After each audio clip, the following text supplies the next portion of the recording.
Assalamualaikum warahmatullahi wabarakatuh. Bertemu kembali dengan channel Ibrah Fatih 18, channel sejarah, pengajian, ilmu leluhur dan budaya Nusantara. Saat ini kita akan berdiskusi tentang peristiwa pertempuran raket Rejoso Kidul Pasuruan. Perang yang terjadi antara pasukan Hizbullah NU dengan penjajah Belanda di Dusun Raket, Desa Kawisrejo, Rejoso Pasuruan merupakan kelanjutan daripada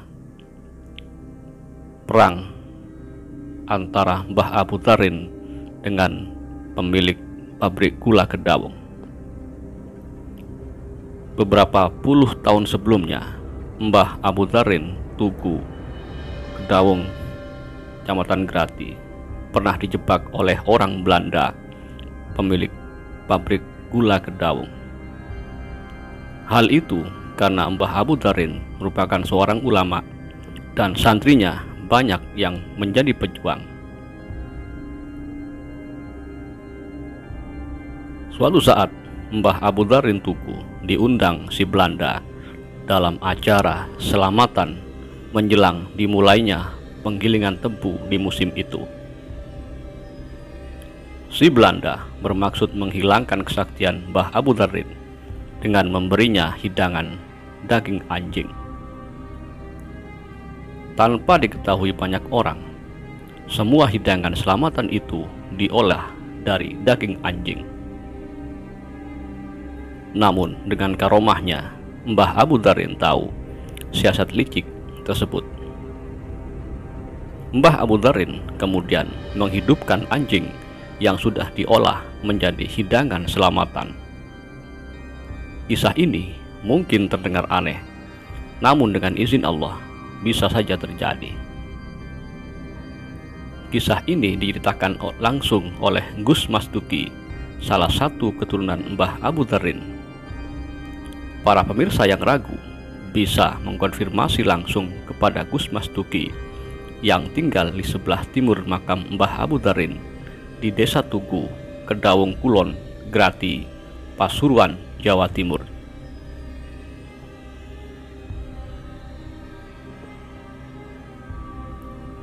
Pemirsa pasti tahu, penjajah Belanda memang selalu menggunakan berbagai cara untuk melanggengkan penjajahan.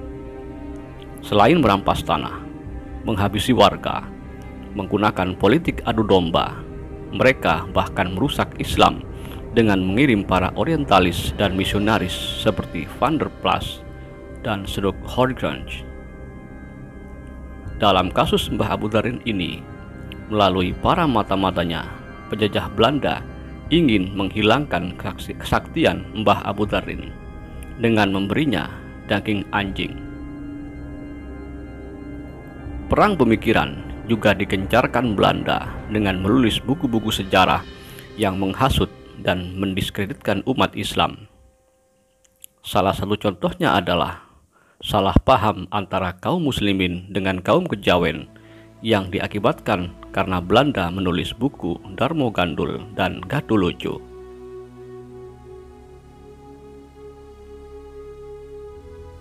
Orang Belanda yang meracun Mbah Abu Dharin dengan daging anjing itu dikuburkan di pemakaman umum Dusun Kebruan, Kedawung Kulon, Grati, Pasuruan. Hingga kini kuburannya masih ada. Perang antara Hizbullah NU dengan penjajah Belanda di Desa Kawisrejo dipicu oleh ulah penjajah Belanda yang sering merampas tanah warga untuk ditanami tebu.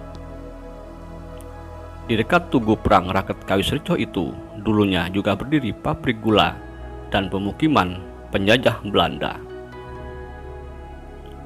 Seperti kita tahu, meski Indonesia sudah merdeka pada tahun 1945, sisa-sisa penjajah Belanda masih banyak bercokol di Indonesia.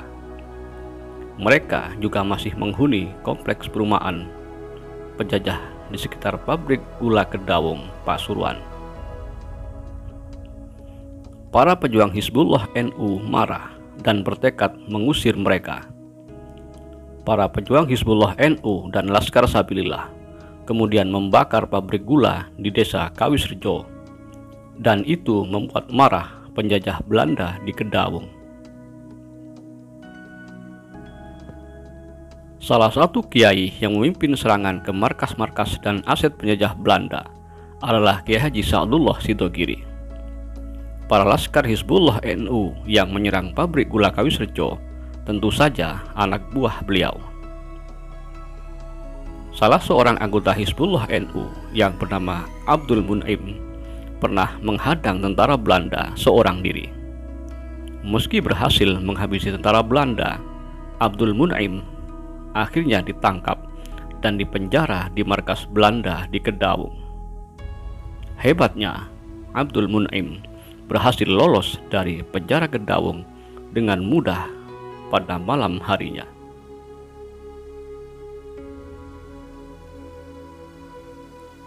Pada tanggal 30 Oktober tahun 1949, perang pecah antara pejuang Hizbullah NU, Laskar Sabilillah dan rakyat sekitar melawan penjajah Belanda. Perang Kawisrejo terjadi saat tentara penjajah Belanda melakukan serangan besar ke desa tersebut. Penduduk yang tidak tahu apa-apa dihabisi dengan brutal. Para laskar Hizbullah NU kemudian mendapat perintah untuk menghadapi penjajah Belanda dengan bekal ilmu kesaktian dari para kiai. Menurut para saksi mata yang kini sudah wafat, perang tersebut berlangsung cukup dahsyat. Para laskar Hizbullah dan Sabilillah NU tak gentar sama sekali menghadapi serangan penjajah. Para laskar Islam itu begitu percaya diri jika mereka kebal peluru, dan itu memang terbukti. Sebagian besar pejuang memang selamat meski diberondong dengan senapan mesin. Adapun 17 orang yang wafat dalam pertempuran tersebut bukan terkena peluru, namun akibat terkena ledakan mortir. Menurut penduduk setempat, hingga beberapa tahun kemudian, para warga masih sering menemukan selongsong peluru dan sisa roket yang tidak meledak saat menggali pondasi atau menggarap sawah.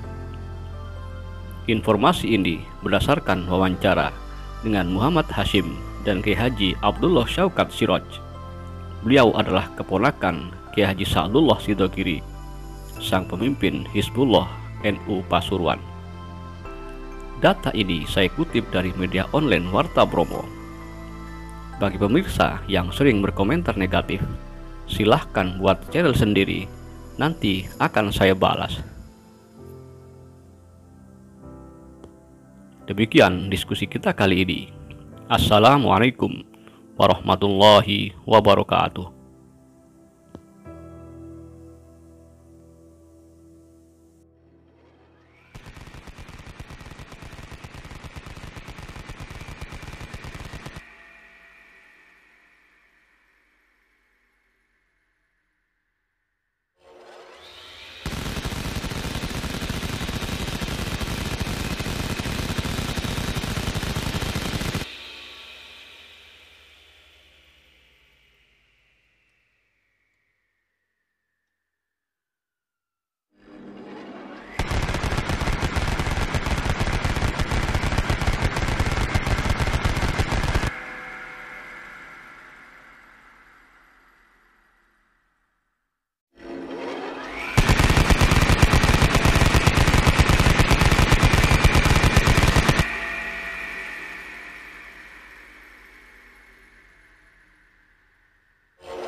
Jika kalian suka mendengar cerita sebelum tidur, subscribe channel Lakon Manusia, sebuah channel tentang cerita horor, cerita kisah nyata, cerita kriminal, cerpen, urban legend, dan kisah nyata. Segera subscribe channel ini dan kamu akan terhibur menjelang tidur.